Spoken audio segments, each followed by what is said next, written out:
presented by Ajmer Recording Studio, Delhi. Mixed by Ramu Kamina on the beat.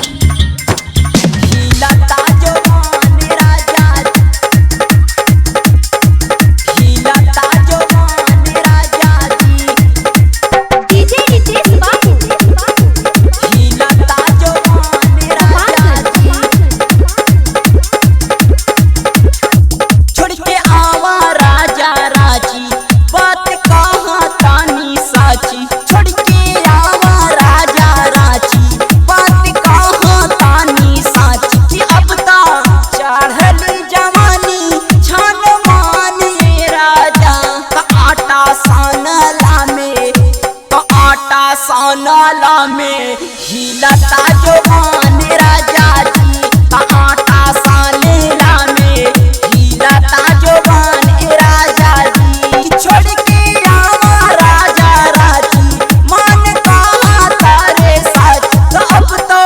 चढ़ली जवानी छन माने राजा जी का आटा सानेला में तो आटा सानेला में हिलता जवान राजा जी तो आटा सानेला में हिलता जवान राजा जी। अब बर्दाश्त नहीं हो राजा जी कब ले हो। Mixed by Ramu Kamina on the beat. हिलता जवान राजा हिलता जवान राजा चढ़ली जवानिया में गरम भइल हीटर आग्नि अंधाध के लहंगा के भीतर चढ़ली जवानिया में गरम भइल हीटर आग्नि अंधाध के लहंगा के भीतर कि अब तो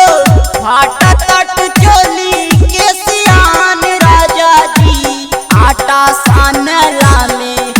तो आटा सानला में झूलता जवान राजा जी आटा सानला में झूलता जवान राजा जी हिलता जवान राजा हिलता जवान राजा जी। हाँ जाए के रहे तो करौला काहे गवना अब मन करता खेलावे के खेलावना जाए के रहे तो करौला काहे गवना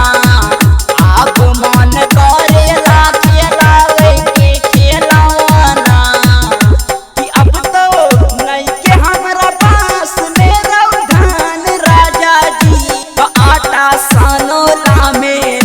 तो आटा सानेला में झूलता जवान राजा जी तो आटा सानेला में हिलता समान राजा जी हिलता जवान राजा हिलता जवान राजा जी हिलता जवान राजा हिलता जवान राजा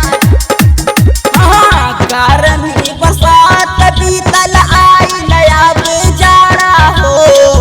कहिया ले बापिया तू तो दोबारा हो गर्मी बरसात बीतल आई नया बेजारा हो कहिया ले बापिया तू तो दोबारा हो अब तो